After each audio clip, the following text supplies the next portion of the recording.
Krishna Hare Krishna Krishna Krishna Hare Hare Hare Rama Hare Rama Rama Rama Hare Hare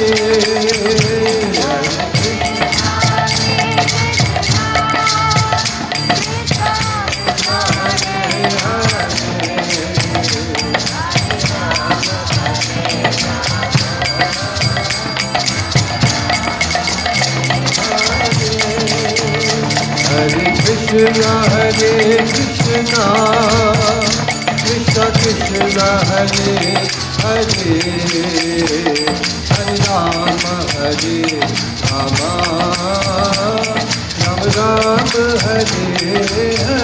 Krishna Krishna Hare Hare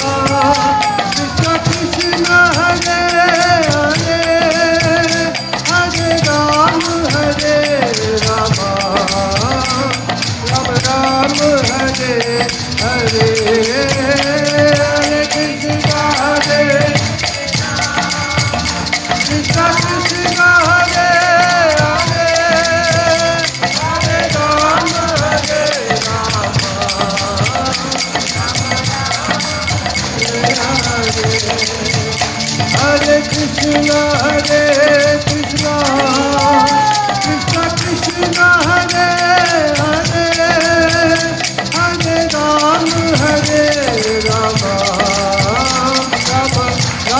Hare Hare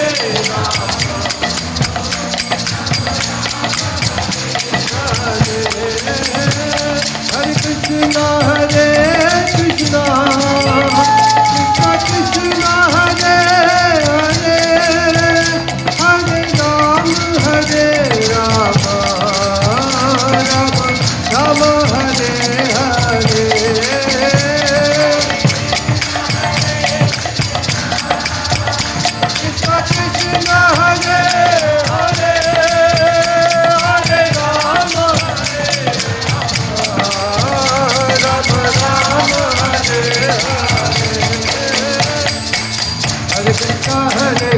Krishna Krishna Hare Hare Hare Rama Hare Rama Rama Rama Hare Hare Hare Krishna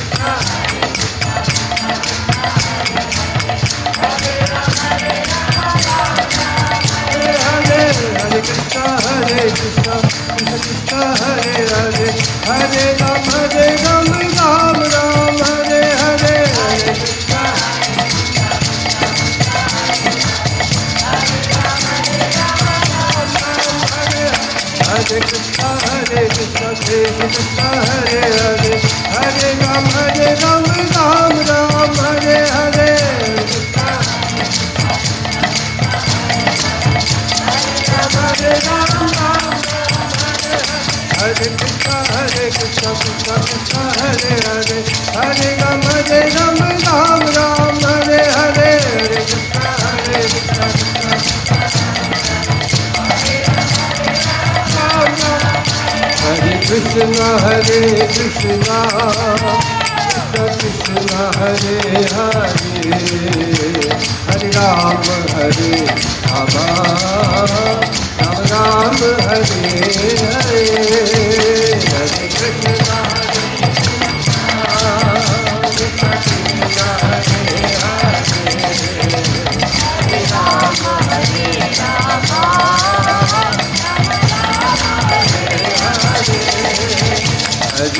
Krishna Hare Krishna Krishna Krishna Hare Hare Hare Rama Hare Rama Rama Rama Hare Hare Hare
Hare Krishna Krishna Krishna Hare Hare, Hare Ram Ram Ram Hare Hare, Hare Krishna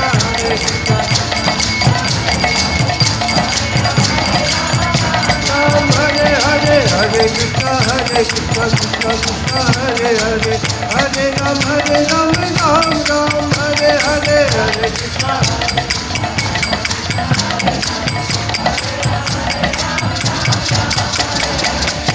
Krishna Krishna Hare Hare, Hare Ram Ram Hare Hare,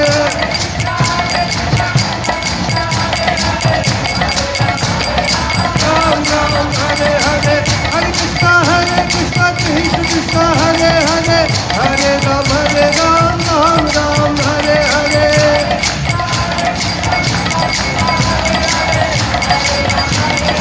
Ram Ram Hare Hare Krishna Krishna Krishna Hare Hare, Hare Ram Ram Hare Hare,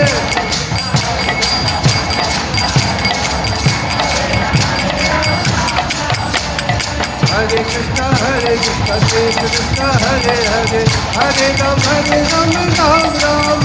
Hare, Hare Krishna.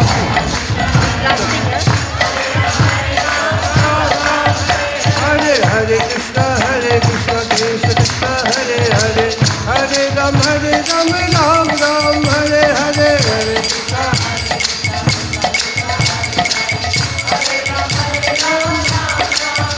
Hare Krishna Krishna Hare Hare, Hare Ram Hare Krishna Krishna Krishna Hare Hare, Hare Ram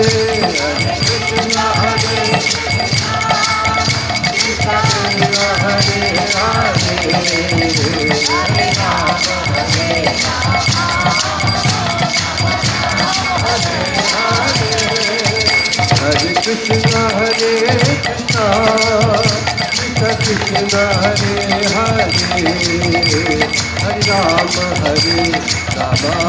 Krishna Krishna Hare Hare,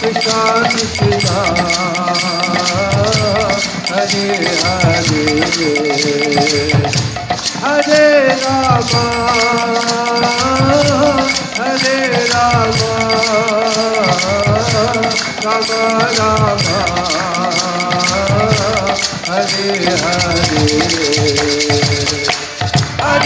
Hare,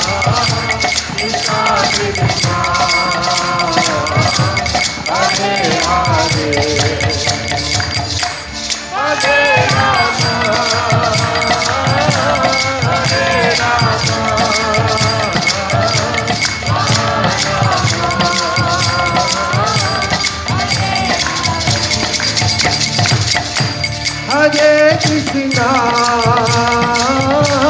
Hare Krishna Krishna Krishna Hare Hare,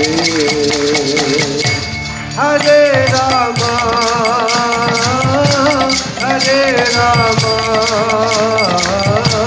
Rama Rama Hare Hare,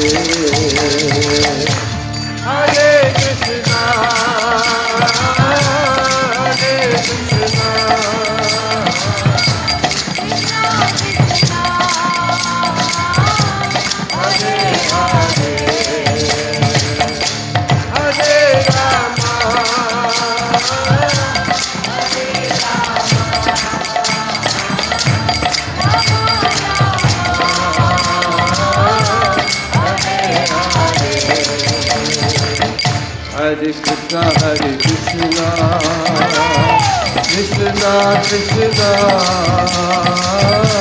Hare Hare,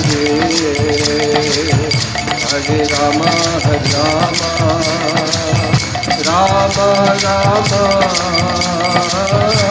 Hare Hare,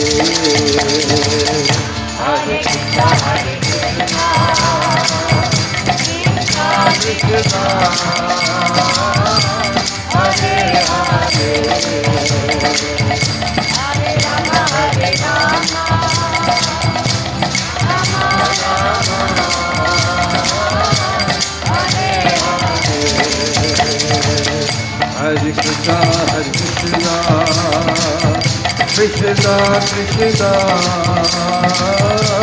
Hare Hare, Hare Rama, Hare Rama, Rama Rama, Hare Hare, Hare Krishna, Hare Krishna, Krishna Krishna, Hare Hare, Hare Rama, Hare Rama, Rama Rama, Hare Hare, Hare Krishna, Hare Krishna, Krishna Krishna, Hare Hare, Hare Rama,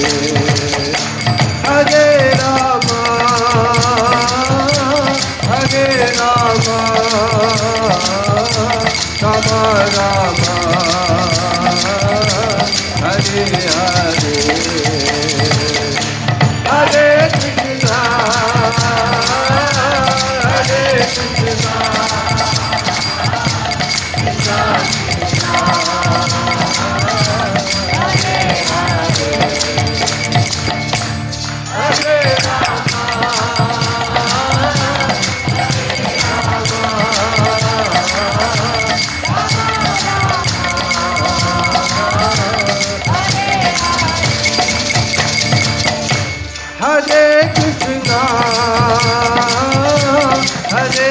Krishna,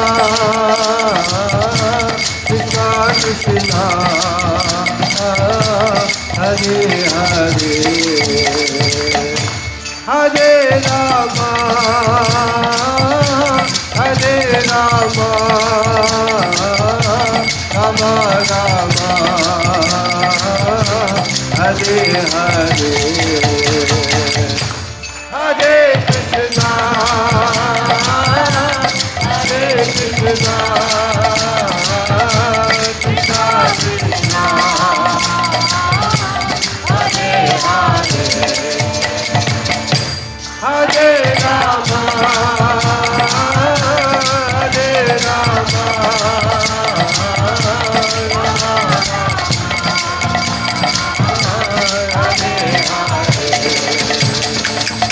Hare Krishna, Hare Krishna, Krishna Krishna, Hare Hare, Hare Rama, Hare Rama, Rama Rama, Hare Hare, Hare Krishna, Hare Krishna, Krishna Krishna, Hare Hare, Hare Rama, Hare Rama, Hare Krishna, Hare Krishna, Krishna Krishna, Hare Hare, Hare Rama, Hare Rama, Rama Rama, Hare Hare, Hare Krishna, Hare Krishna, Krishna Krishna, Hare Hare, Hare Rama, Hare Rama, Rama Rama, Hare Hare, Hare Krishna, Hare Krishna, Krishna Krishna, Hare Hare, Hare Rama, Hare Rama, Rama Rama, Hare Hare, Hare Krishna, Hare Krishna, Krishna Krishna, Hare Hare, Hare Rama, Hare Rama,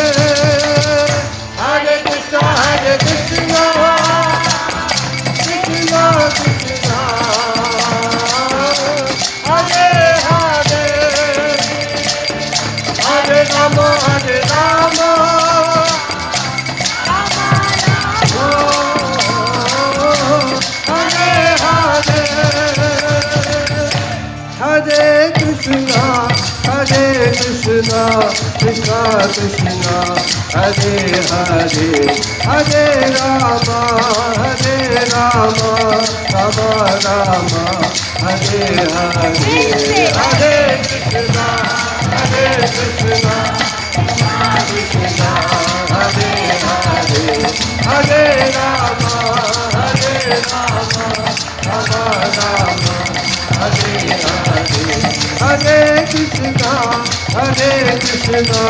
Krishna Krishna Hare Hare Hare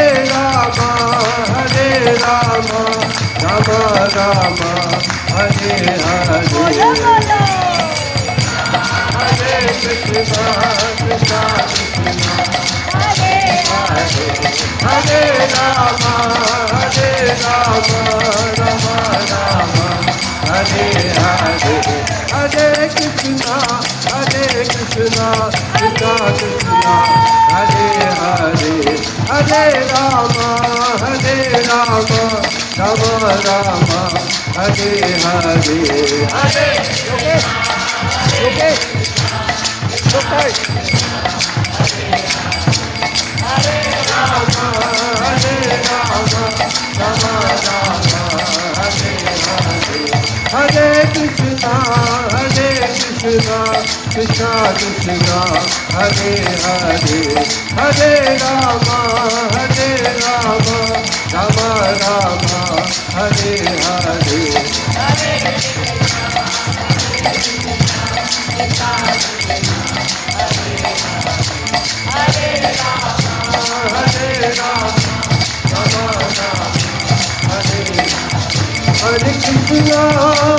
Krishna Krishna Krishna Hare Hare Hare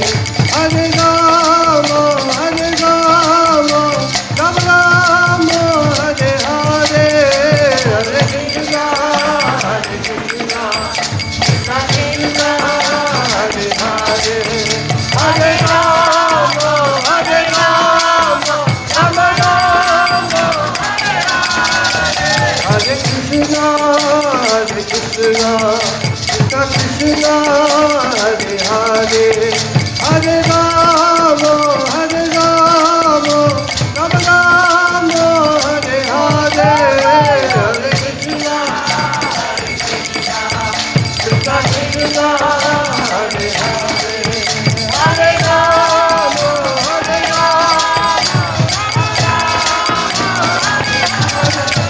Hare Krishna Krishna Krishna Krishna Hare Hare Hare Rama Rama Rama Hare Hare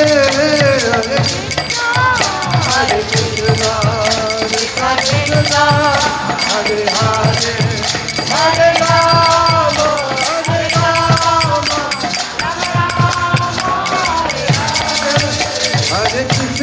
Hare Krishna Krishna Krishna Hare Hare Hare Rama Rama Rama Hare Hare Hare Krishna Krishna Krishna Hare Rama Rama Hare Krishna Krishna Krishna Hare Hare Hare Rama Rama Rama Hare Hare Hare Krishna Krishna Krishna Hare Hare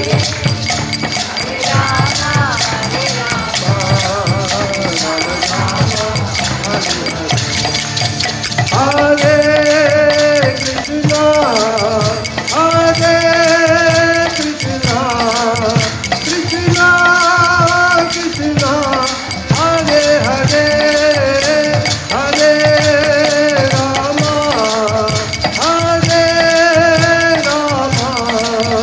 Rama Rama Hare Hare Hare Krishna Hare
Krishna, Hare Hare, Hare Rama,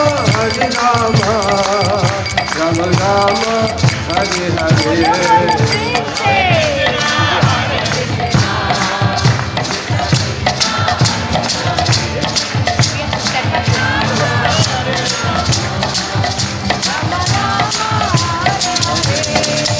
Hare Krishna, Krishna Krishna, Hare Hare, Hare Rama,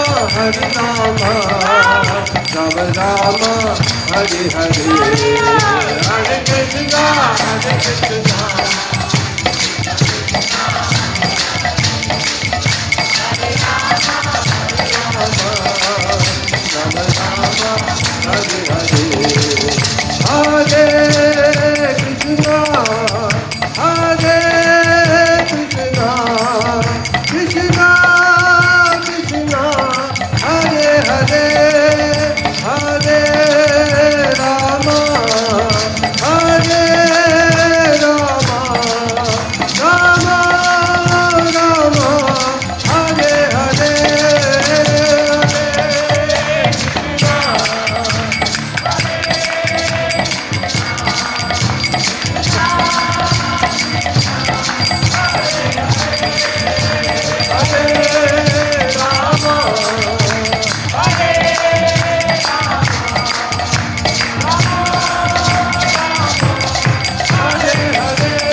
Hare Krishna, Krishna Krishna, Hare Hare, Hare Rama,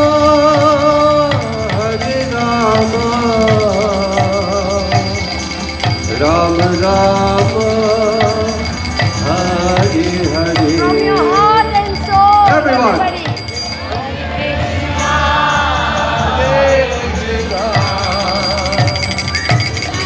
Krishna, Hare Rama,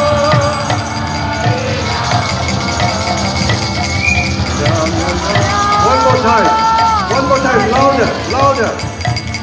Hare Krishna,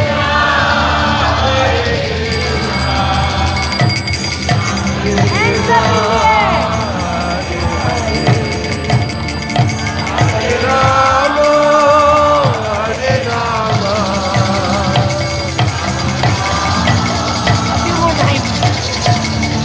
Hare Krishna,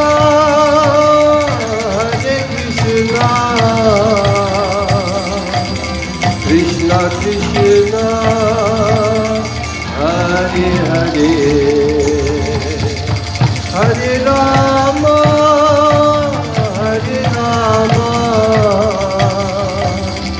Rama Rama, Hare Hare. Everyone. Hare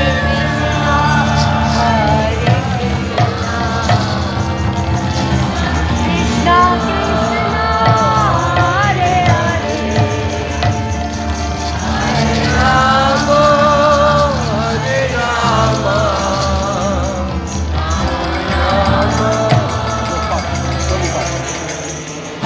Jaya Prabhupada, Jaya Prabhupada, Jaya Prabhupada, Jaya Prabhupada, Jaya Prabhupada, Jaya Prabhupada, Prabhupada, Prabhupada, Jaya Prabhupada, Jaya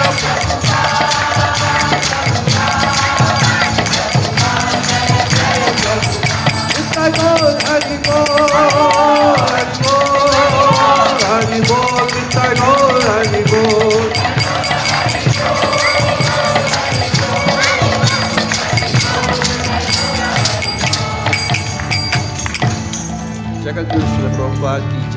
I speak on topic of the relevance of spirituality in our daily life. So before I start, I'd like to ask you a question. What do you think is spirituality? We're talking about spirituality. This is a spiritual program that you have come to. So what do you think is spirituality? Would anyone like to share? Do we have a mic? Yeah. We passed on.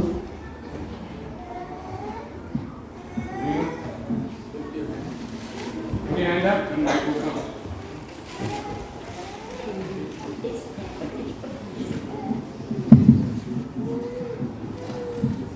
Hare Krishna, which is not materialistic? Okay, spirituality is that which is not materialistic. Thank you. It's accurate. It just raises the question, what is materialistic? Okay, but I think we understand that. Thank you. That's true. Anyone else? What is spirituality? Yes, please. Over there.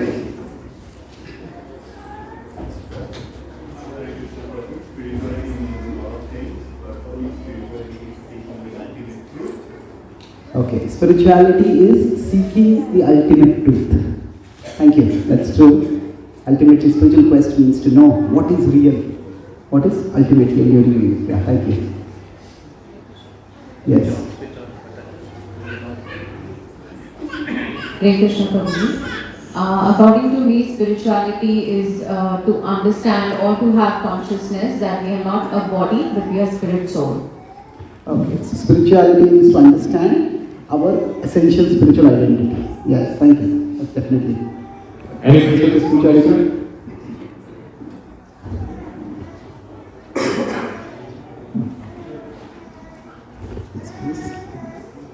In lines with what people have said before, to connect ultimately to that which is not material, to that which you are after.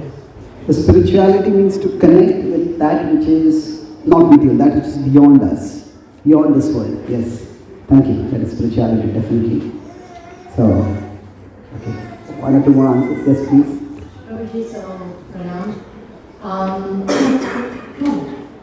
To block out the external noise and connect to your inner voice. That's quite poetic. To block out external noise and connect with inner voice. Okay, that's true. That's what an integral part of spirituality is: meditation, focus. Yes. Okay. Seeking God in every activity. That's beautiful. Yeah.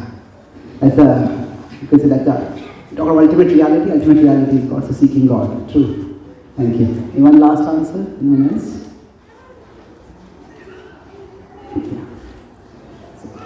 Thank you. So all these answers are true. I said I'll talk about relevance of spirituality. So we can say spirituality is what spirituality does. The spiritual domain is not so easily perceivable for us. We understand there's ultimate reality, we understand there's a spiritual essence. But what does it do for us? So I'll talk about two primary ways in which spirituality is relevant for us. And within that, it will incorporate these things. So all that you said is true, but most people say, okay, I'm not really interested in connecting with ultimate reality. I like the outer noise, it's enjoyable. Somebody will say, okay, what's wrong with materialistic things? I want to enjoy them. What's wrong? So how is spirituality relevant for us? So I'll talk of it in two ways. Spirituality as a shock absorber and spirituality as a goal transformer. Two primary ways in which spirituality is relatable for us. It can add a value to our life where we are right now. So let's begin with the first. As a What is the first I said? Shock absorber. Shock absorber. Now, if we are driving a vehicle, especially say a vehicle like a two-wheeler, without a shock absorber in it, we get a lot of shocks. The jolts can be not just unpleasant, they can be painful. So similarly, when we go through life, there are many ways we will get shocks. Sometimes this life turns out to be very unpleasant, distressing. Sometimes people let us down. Sometimes, or you could say far more times, we let ourselves down. So there are many ways in which we may experience shocks in life.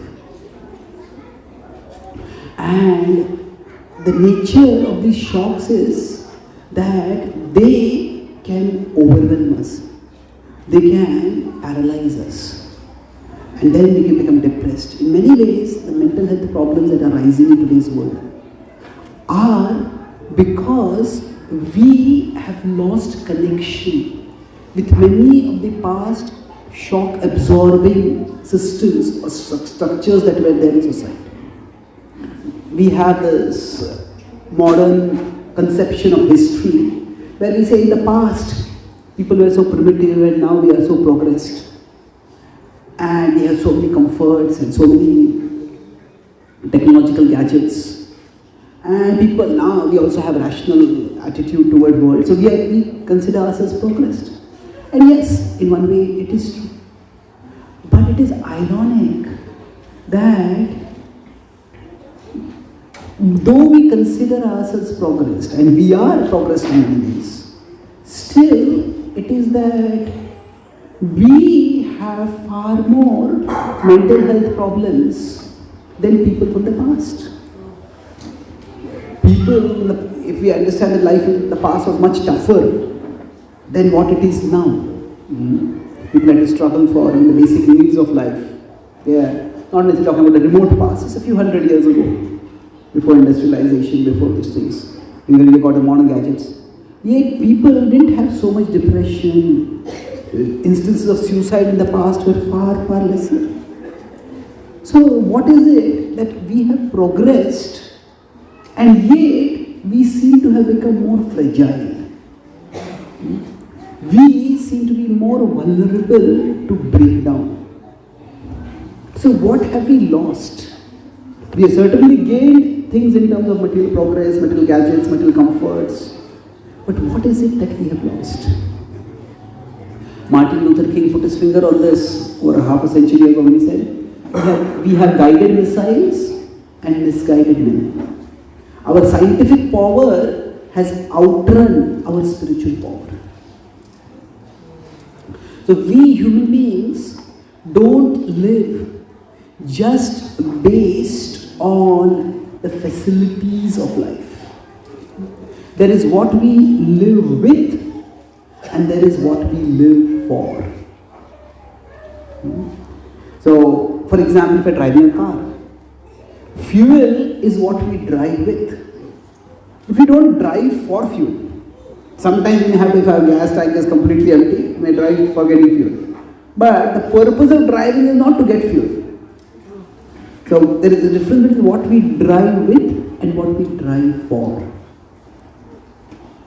So as our society has progressed materially, our attention has shifted more and more toward material things alone. And material things are important. For example, money is important. Making money is important, but what we are making with money is even more important. What kind of values are we living? What kind of values are we sharing with our family? What kind of values are we passing on to our children? That is going to determine whether that money will add happiness to our life or it will subtract happiness from our life. So as we progress materially, our attention has shifted more and more towards material things.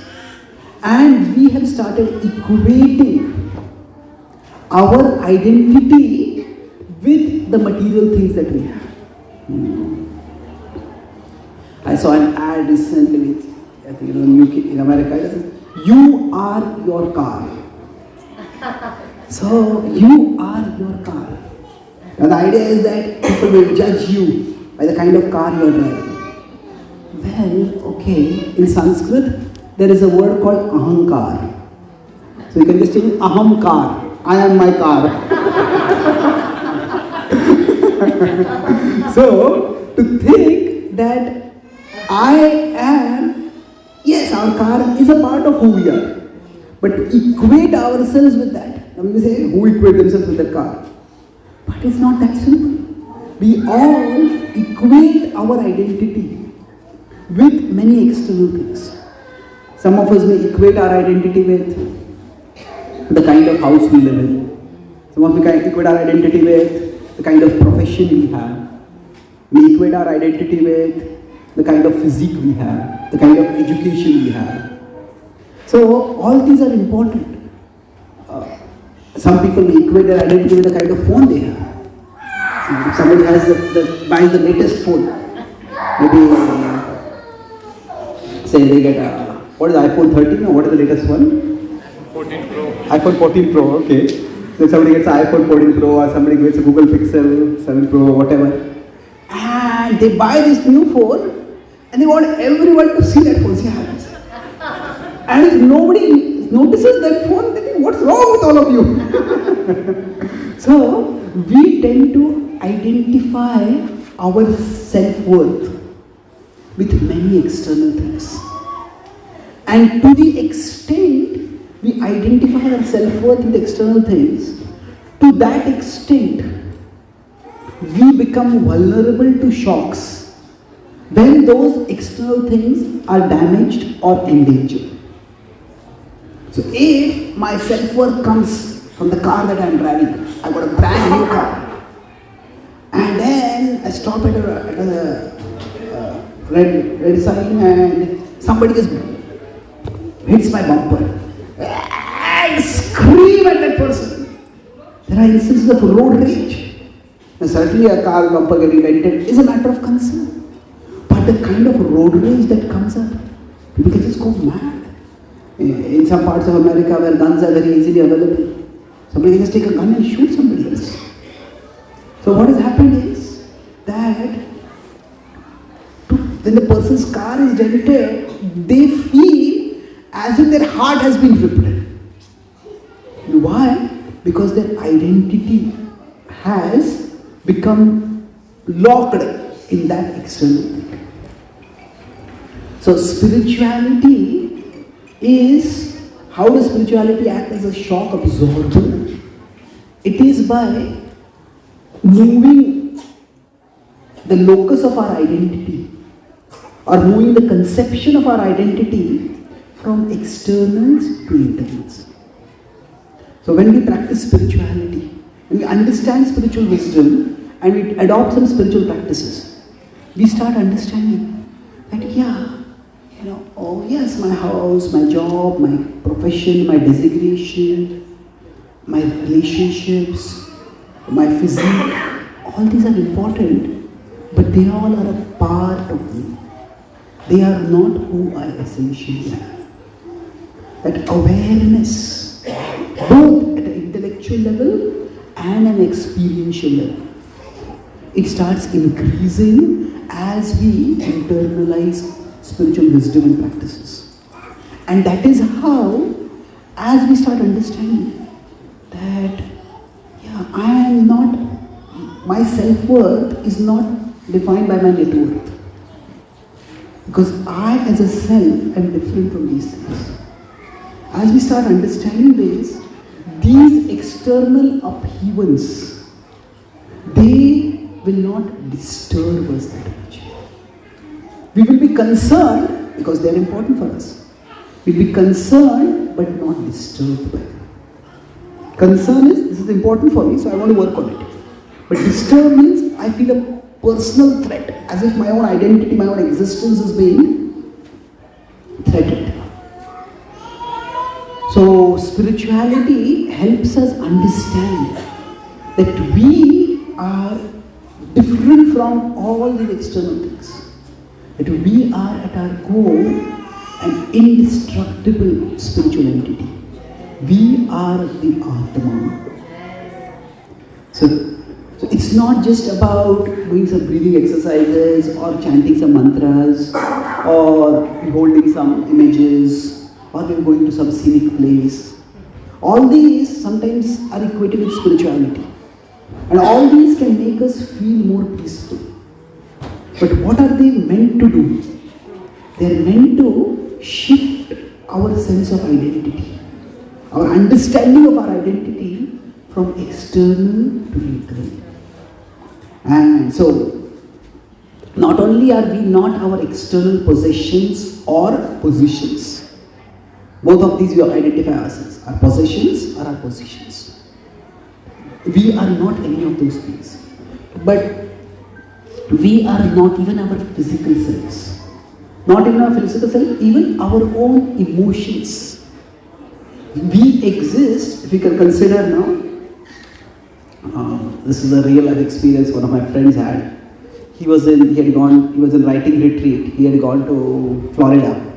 He had got a cabin in a secluded place. Just wanted to immerse himself in writing. He went there and he got there at night. Next morning he woke up and they turned on the power, there was no power. He tried to look at his phone, there was no network. Then he looked out of the window. He was supposed to be in a secluded forest area, but he saw all around him there seemed to be a river. So overnight some flood had come, and some storm had come, and it was flood all around. And as he was observing, he started seeing that the water level is rising. And he started getting alarmed. What do I do? There's no way to. He couldn't call anyone. He couldn't do anything. He started becoming frantic. It's profoundly unnerving to think that this water is going to submerge us. The windows were still closed, but the force of the water would smash through the windows. As he was looking around what to do, he had just come to that cabin, that small place. He looked around, he saw something which he had thought was like a door to a closet. But he thought, hey, this looks slightly bigger. So he ran there, he opened it, and he saw that there was a narrow flight of stairs. And that took him to an attic. And he went to that attic and he looked down. And as he looked down, he saw the water level was rising. He eventually saw sofa sets and television sets all floating in the water, going here and there. But because he was above it all, he was safe. And eventually some rescue people came, so a helicopter came and he signaled to them from the attic and he was rescued. But the point was, if he had not discovered that attic, he would have drowned. So similarly, spirituality helps us discover that there are higher levels to our existence. So there are our possessions, our positions, we may identify with them. They're important. But yeah, we understand, I am different from them. Then we have our own physical body with its sensations. And sometimes there are pleasurable sensations and unpleasant sensations. Then within that, we have a mind with our emotions. But we are neither our situations nor our emotions. We are not defined by either of them. So the more we practice spirituality, we can start becoming an observer of these things. Yeah, I am feeling angry right now. So we feel angry and we act angry and then we do things which we regret afterwards. I remember one of my friends, I was acting as doing mediation once between two people. So one of the persons said that, I know you are angry with me. So the second person, I'm not angry with you. And then, so sometimes people are so much in denial that they're raising their voice but they're not understanding. And then he said, anger is an expensive emotion and you are not worth it. Now if somebody has that attitude, it's very difficult to ever resolve the issue. But then afterwards I talked with him. Nice person. He says, When I first spoke this, I thought I am being so clever. But now I think about it, I was dehumanizing the other person. I don't know why I spoke like that. So we can say our emotions are like stormy waves that come upon us. Anger comes like a wave and sweeps us away. But if we become spiritually aware, then we become aware, yeah, this anger is coming, yeah, it is coming, it will stay for some time, it will go. We won't get swept away. We'll be able to rise above it. So in this way, the shocks that life may bring upon us, because of the unpredictability of life, the unpredictability, whatever we have now, we will be healthy now, tomorrow, maybe our health will not be as same way it is. We may be wealthy now, who knows tomorrow how things will change. Life will bring shocks, and of course, we need to prepare for them at a practical level. We have insurance, we try to do exercise, we try to protect our health, we do all that. But still, none of these can permanently guarantee us protection. So, another way we protect ourselves is by raising our consciousness. And so, spirituality acts as a shock absorber by showing us that our core existence is above the shocks that can come to us in life.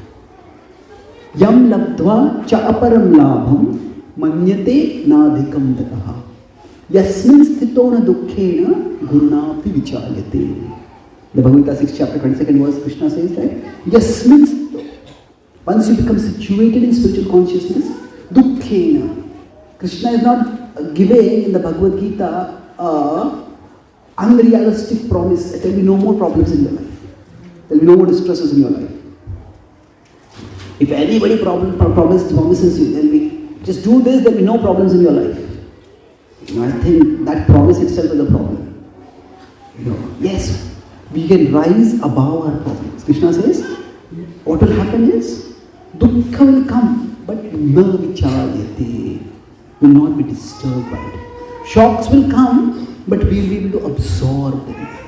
How absorb them? Because we understand that the shocks are coming on something external to.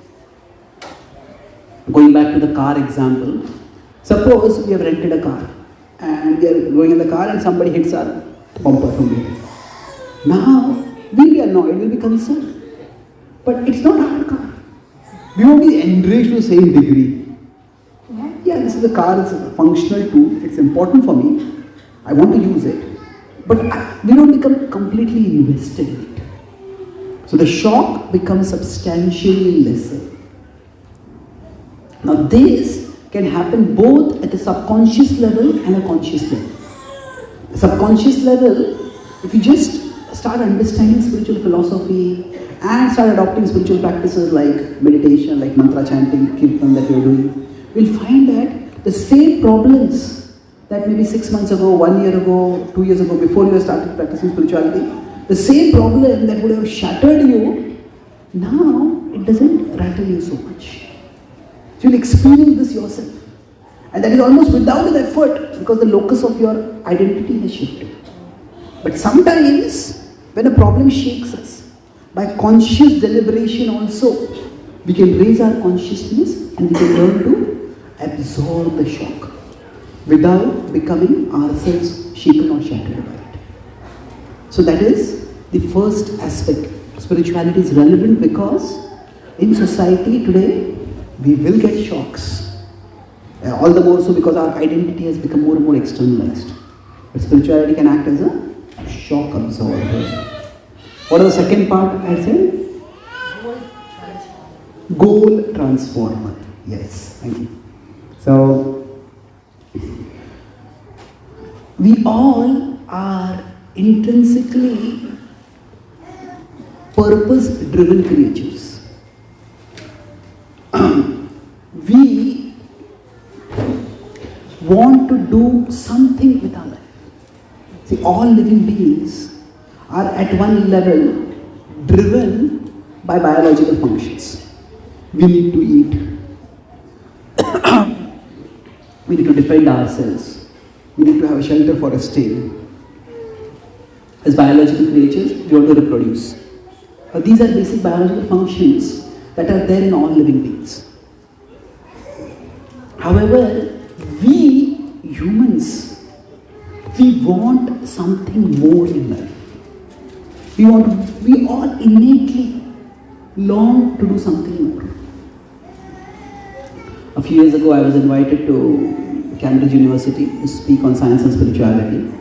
So while we were going there, we passed by the tree where Newton is said to have seen the apple fall. Now, some people say the apple fell in front of him, some people say it fell on him. Whichever way. Now imagine, instead of Newton, a monkey had been there. The apple fell and the apple rolled over. What would the monkey do? He just pick it, eat it, and go on its way. Or that monkey had been angry with some other monkey and pick the apple and throw it at him. So, but now Newton could also have done that. But he thought, what made this apple fall? What made this apple fall? And in seeking answer to that question, he came up with the theory of gravity. And that was, in one sense, what started the scientific revolution. Just transformed the world around us. So we humans, so what Newton's inside itself is distinctive, but it is also representative. That we humans seek understanding. We don't just want to eat, sleep, mate, and defend. We want something more in our life that may be expressed in different ways by different people. And it may be expressed to different degrees. So, one of the things that has happened after the pandemic is what sociologists are calling the spread of the post-material civilization.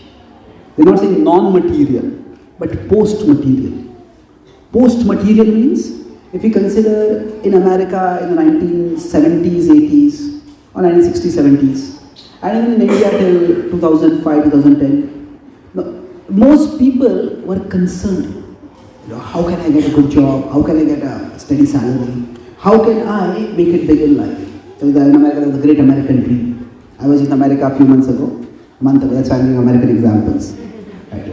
The principle is similar. So the idea was, that's what we want to do. We got to become wealthy, we want to become famous, we want to become powerful. But more and more now, post-material is not non-material.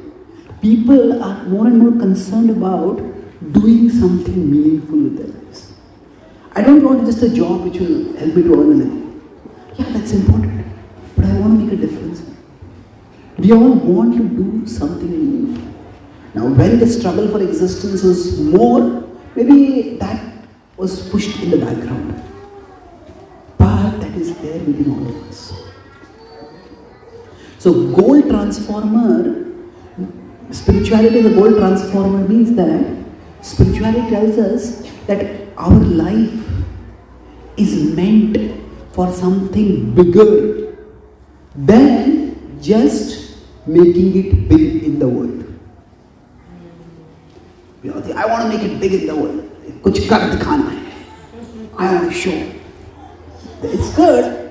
That may motivate us to work hard and achieve something, do justice to our talents. And that is good. But after some time, either we succeed in showing the world who we are, or we don't succeed. Eventually, the satisfaction from that becomes superficial. We want to do something which is of intrinsic value. And when we seek to do things of extrinsic value, say for example, somebody's goal may be, I want to become the CEO of my company. I have my own startup. I want to become the wealthiest person in my family. Some people, especially in social media, there's some survey, what is the goal of your life? I want to have 1 million Instagram followers. So, we all can take many external goals and we can make them as our own goals. Yeah. People are impressed if somebody has this much wealth, somebody has this much followers, this much likes, whatever. So that's okay. There are two things in life. There is recognition and there is contribution. Recognition means that how is the world seeing me? And most people base the purpose of their life on recognition. The whole idea, kuch kar dikhana, I want to show. That means, if I want to show, that means there have to be people to see. Otherwise, whom am I showing it to? So, when we have this understanding, that when our goal is extrinsic, that then there are two problems. First is, we may not achieve it. And the second is, even if there is the achievement, there may not be the fulfillment. Because if we want to show people what I have done, yeah, we may do it, but maybe people will not recognize us, maybe people will not praise us. Maybe people praise us, but that praise is never enough for us. So, what will happen to the extent our goal is something extrinsic? Now, extrinsic motivations are not bad at a particular time in our life. But if those are only the motivations, then sooner or later, we will end up demotivated. We will end up frustrated. So when we are seeking recognition, our whole focus is on who all care for me. And that can lead to the complete negative spin. Does anyone even care for me? And at one level, when going back to suicide is the ultimate expression of the self devaluing the self. The self devaluing the self. That means my existence just doesn't matter. Maybe the world will be better off with me dead than alive. Or I will be better off. Whatever our understanding of what happens after this world, I will be better off alive than dead. But that is, we are devaluing ourselves. And instead of, so when we are focused on recognition, when I say extrinsic goals means goals that are sent, whose success is defined by extrinsic recognition. Do others care for me? So spirituality shifts it. Spirituality transforms the goal to not who all care for me, but what all do I care for? We all have certain abilities. We have certain God-given talents, interests, gifts. And we can use all of them in a mood of service, in a mood of contribution. And when we act in that mood, we will get recognition. But that will not be the purpose why we act. When Krishna says, Karmanyevadhikaraste ma phaleshu kadachana, Krishna says, act, but don't be attached to the results. People think this is completely impractical. No, I'm motivated by results. So how can I act if I don't seek results? But Krishna is not saying don't seek results. He said don't be attached to results. That is, Krishna, in the specific context of the Bhagavad Gita, Krishna tells Arjuna that you are thinking that if I win this war, then I will lose my relatives. If I lose this war, then I lose the kingdom. I lose my reputation. So either way I will lose. Krishna says that you are thinking only in terms of external purposes of the war. He says, the purpose of this war is, I have a purpose for this. It is to establish dharma in the world. And you are meant to play a part in that. And if you play your part, irrespective of whether there is success or failure, you will be a success. And when we understand this, see, when we are focused on external success or externally defined success, we all feel that we are not recognized enough, we are not appreciated enough, we are not valued enough. And we all seek a bigger role in the world. So, but once we become this inside out, what do I care for? That means, what are the abilities, what are the interests, what are the gifts I have, and how can I use them? When we focus on that, then rather than fixating on a bigger role, we focus on playing our role better. So, I'll conclude with one example and then you can have questions. When we say we play our role better, what does it mean? It means that we understand that each of us, we act at different levels. So right now I'm speaking so that whatever in the wisdom of the Gitas I have understood, I can communicate it to you. Another level, I'm speaking it because my Gurudev gave me the spiritual knowledge and he wanted me to share it. So I'm doing this a service to you. I'm speaking it because I love the Gita and I want to share the Gita's wisdom. I want others to be benefited by it. So there could be various levels at which we work. So we should imagine that there are 3 teachers in 3 adjacent classrooms. The first teacher, you going to ask, what are you doing? And the teacher says in a sullen tone, I am struggling to teach these dumb kids this dumb subject. Okay. We go to the next class. We ask the teacher, what are you doing? Says, I am earning a living. Okay. We go to the next teacher. What are you doing? I am trying to shape the minds and hearts of those who will shape the future of the world. The activity is the same, but the vision is dramatically different.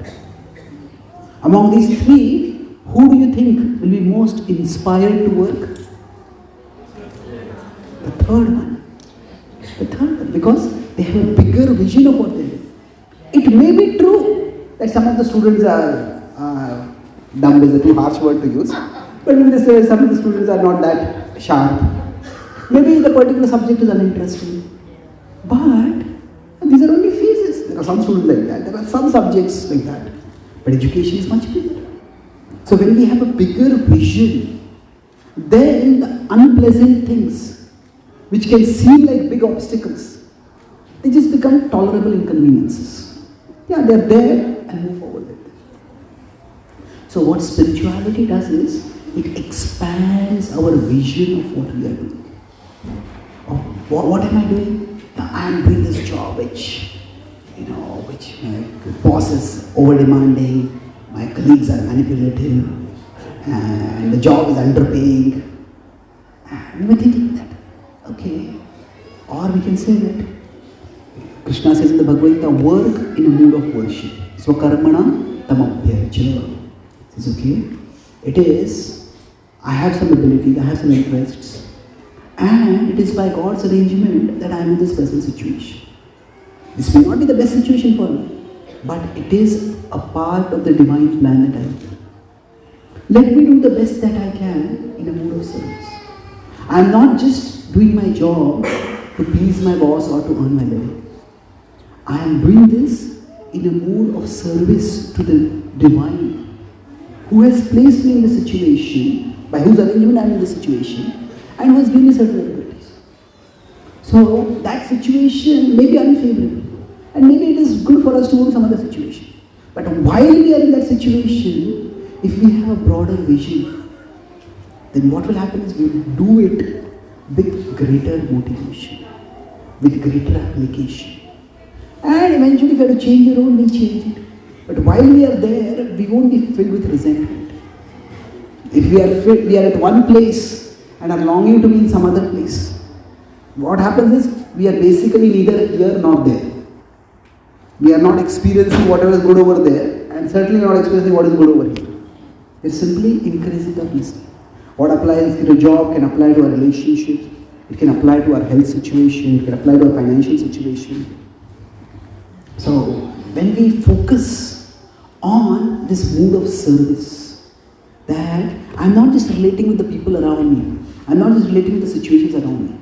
The people around me, the situations around me, they are all ultimately arranged by God. And He is my well-wisher. He wants my growth. And for that growth, sometimes we may have to go through difficulties. Just like sometimes a small baby bird is inside a shell. Now, if any of you have seen a baby bird break out of the shell, it's actually a painful process.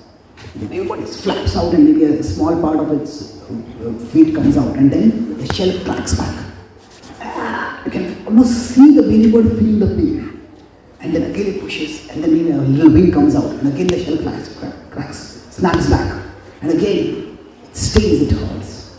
But through this, the baby bird is pushing. As it is pushing, its muscles are growing. Its muscles are growing, it is gaining strength.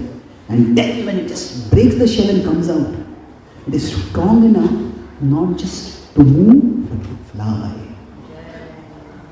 Similarly, we all live in a particular shell. And sometimes people ask, if God really cares for us, why does He not remove my problems? I'm praying to Him, why is He not removing my problems? Yes, He can remove our problems, but God's purpose is not just to free us from problems, as it is to fuel our growth. So, a person outside maybe who raises birds, that person can just crack the shell and bring the bird out, but the bird will be weak. So similarly for us, when we understand if my life has a bigger purpose, if I think my purpose is only to break through this shell, why is this shell so difficult? Why is it so tough? Why is it causing so much pain? But our purpose, the purpose of the bird is not just to break through the shell. There's a bigger life after the shell is broken. Similarly, sometimes we are facing one problem, we're thinking, this was my goal to achieve this, and I'm just not able to achieve it. What is the use of my life? Yeah, some goals may be difficult to achieve, some goals may be unachievable. But even through our struggles and failures, a higher purpose is being fulfilled. We are all moving towards our inner growth, our spiritual growth. The growth in our capacity to look within and contribute without. And that will give us far greater fulfillment than achieving any externally set goal and gaining the world's recognition. These things are important, but when we make them all important, we set ourselves up for frustration. In this way, spirituality acts as a goal transformer, giving us a bigger vision of our purpose in life.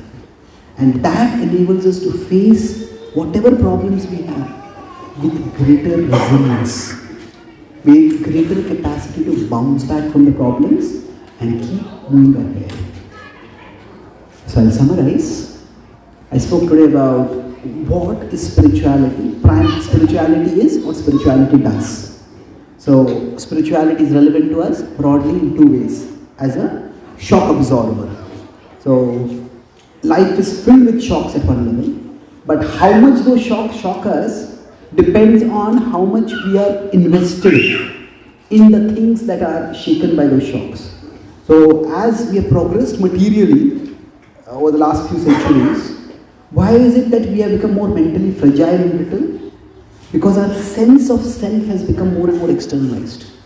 If we identify with our possessions or positions, or even with our body, or even the emotions of our mind, when those are shaken, we get shaken.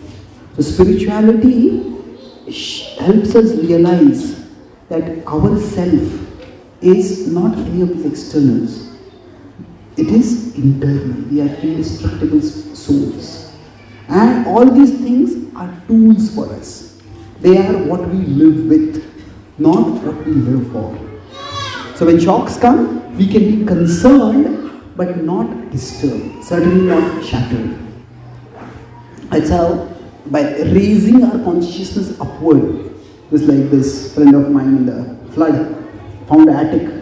By raising our consciousness up, we can be protected from the shocks of life. And spirituality also acts as a goal transformer. It's when we function in life, we naturally seek to do something with our life. We don't just seek to eat and do basic biological functions like animals do. So that seeking something more, seeking meaning, that led Newton to find the law of gravity, to articulate. It was already existing, he articulated it. So that seeking meaning is what drives us in our life actually. So we often set external based goals. That means we seek the things that will give us the praise of the world. We want to show the world. But the problem with this is, we may not be able to achieve those goals sometimes. And even if we achieve it, the world may not recognize us. And that will set us up for frustration. So instead of focusing on or fixating on how much the world cares for us, we focus on what we care for. So what are our abilities and what are the contributions that we can make with our abilities. So we understand that whatever situation we are in, it is by God's arrangement. And if we act in a mood of service, of seva, through whatever situation we are in, we may or may not achieve particular goals, but we will grow through it. It's like a teacher who sees teaching not as just teaching a dumb subject to a dumb student or just earning a living, but as shaping the minds of those who fear the world's future. So that teacher will have far greater motivation. This is a bird, understand that a bird who breaks through the shell will be able to fly. Similarly, rather than focusing only on how difficult our present situation is or how unachievable our present goal is, we focus on the principle of growth, acting in a mood of service. That higher vision, that higher purpose comes through spiritual knowledge, spiritual practices. And that is how, when our goal is transformed, then even in the most discouraging of situations, we will still find some higher motivation, some higher drive, and emerge through those difficulties with resilience. Thank you very much. Hare Krishna.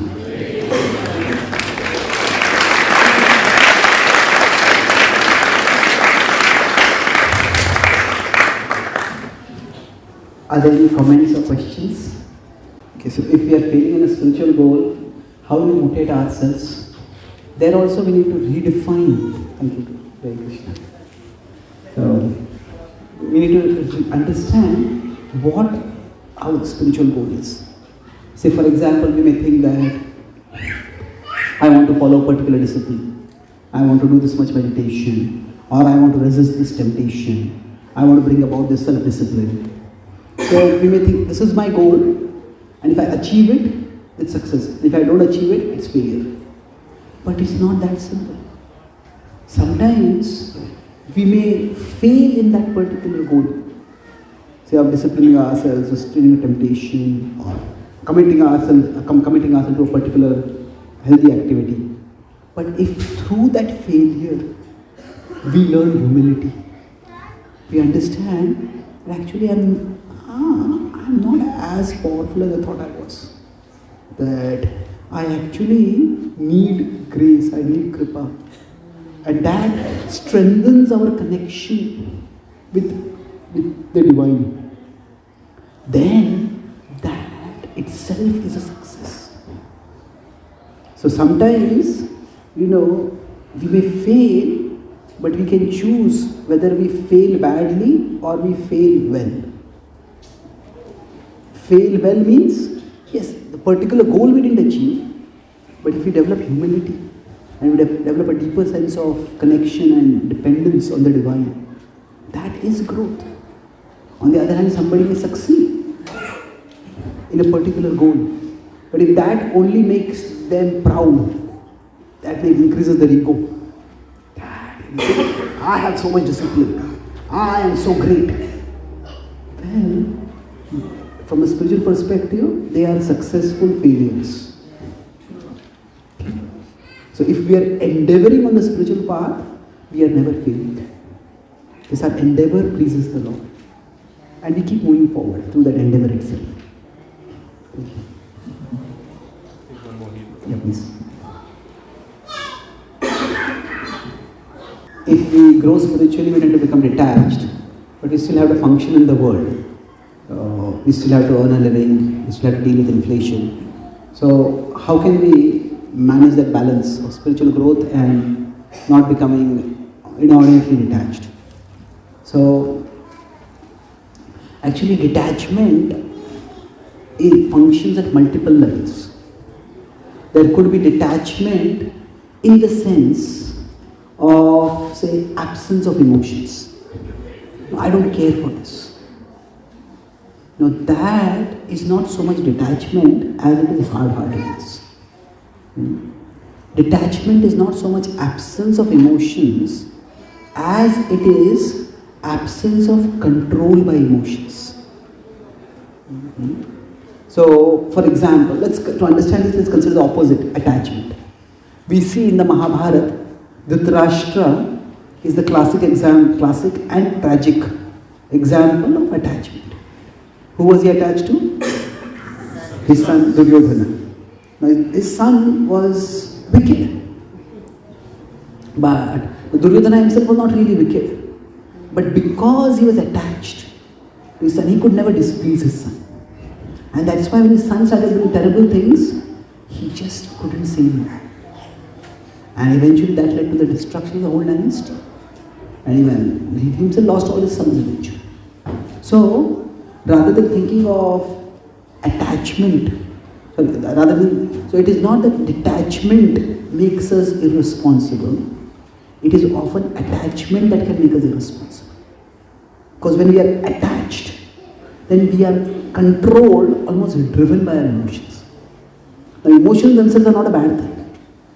Emotions should be one input in our decision-making process. And they are important input. But when the emotions become the sole basis of the decision-making process, then that's dangerous. That's when attachment is unhealthy. On the other hand, when emotions are not an input at all, that is also unhealthy. It's something which is not a well-formed human being. A person has no emotions where there should be emotions. If somebody is in distress, I don't care. Well, no. If you are in a position to help, you should help. That's our basic humanity. One aspect of spirituality is also compassion. So the point is, when we talk about detachment, it is not, if we think detachment means I don't care at all, well, that is a misunderstanding of detachment. Detachment essentially means that, as I said, my sense of self-worth and self-identity is not dependent on this. So it's not that, say, if I'm having some struggle balancing my budget, it's not that I just renounce the world. No. It is that, okay, the difficulties are there. I faced difficulties in the past of my life. I dealt with them. It's also I deal with it. We don't lose perspective. So detachment basically frees us from being controlled by our emotions. As Krishna talks more about detachment, not in terms of renouncing our duties, as on renouncing our attachments. So actually when we are detached, then we can become more responsible. We can, as you can say in sports, you can play the long game. Like if a team is preparing for, say, now the one World Cup is going on, so this World Cup gets over, we're preparing for the next World Cup. And you're experimenting with different things. You can, if you are playing for the long game, okay, you're experimenting, lose some matches right now, but that's okay, you're learning more who works well where.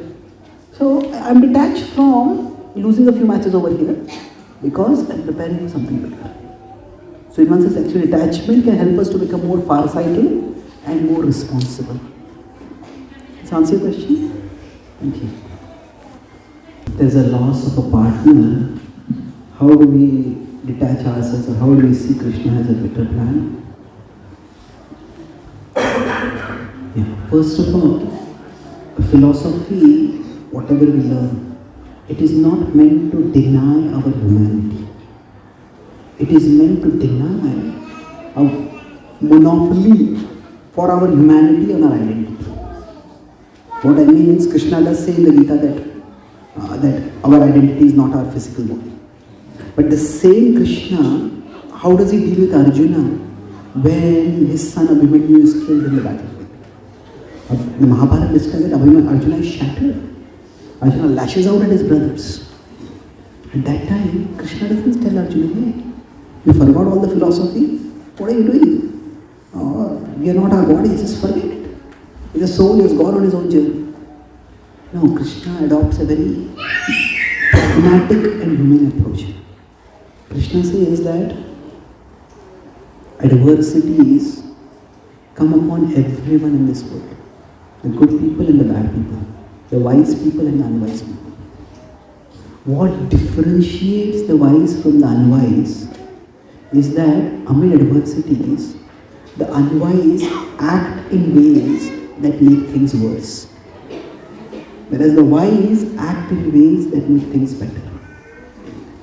So, Krishna tells Arjuna, you are lashing out at your brothers and blaming them, but look at them.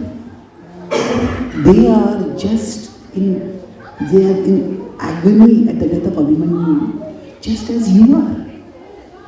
Please, don't speak words that will increase their pain.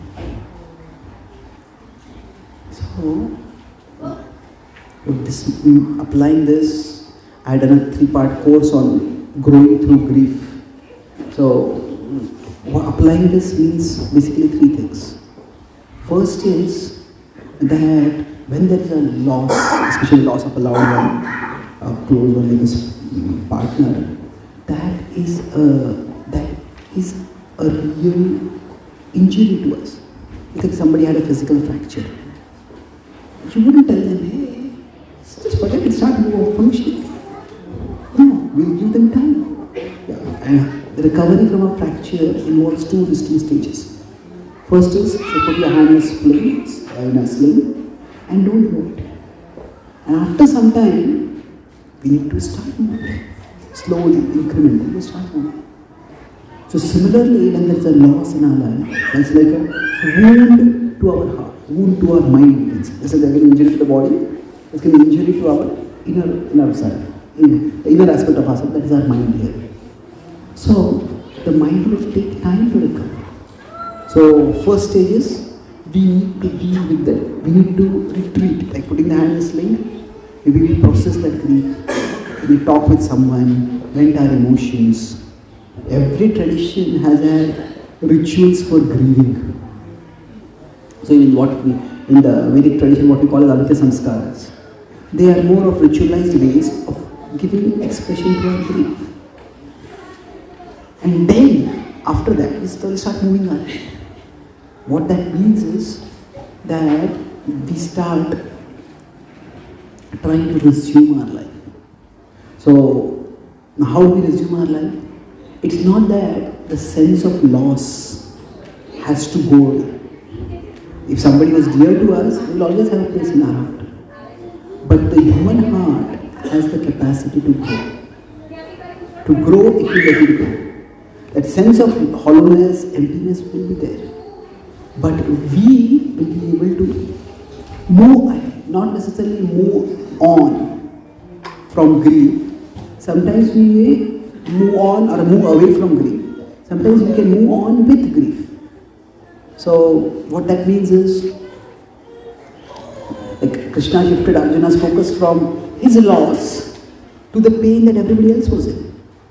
He said that, similarly, yes, I am in pain, others are in pain. I have a choice.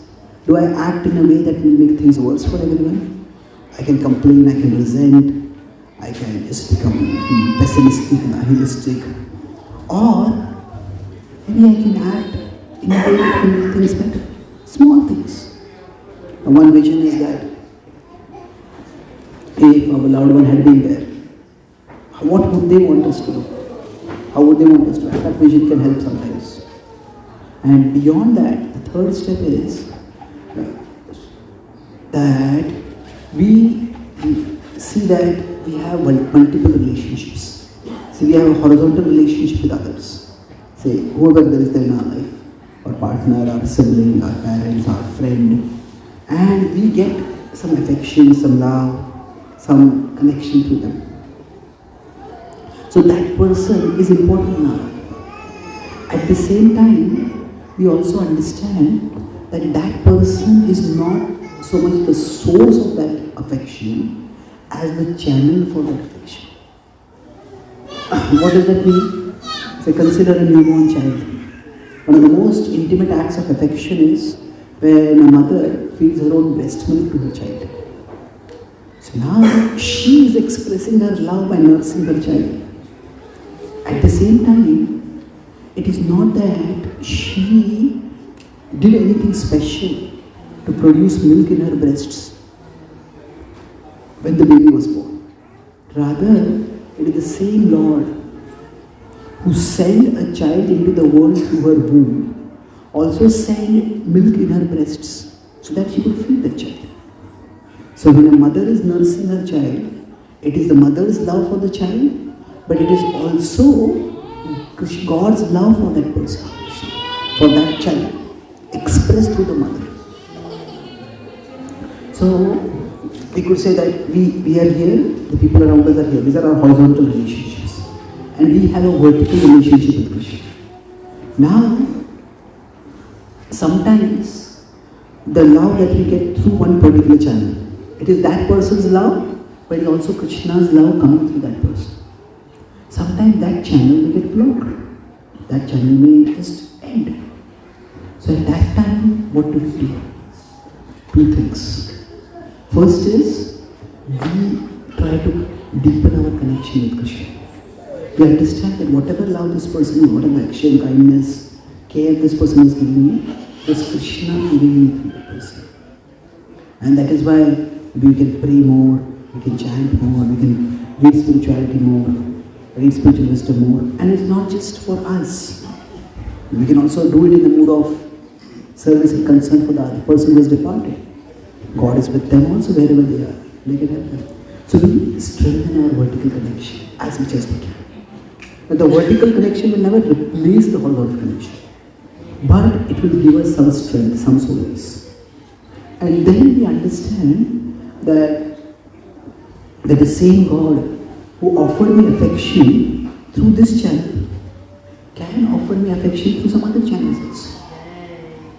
So, within the boundaries of Dharma, as appropriate in our situation, we connect with all the level countries. And that is how we can move ahead in our life.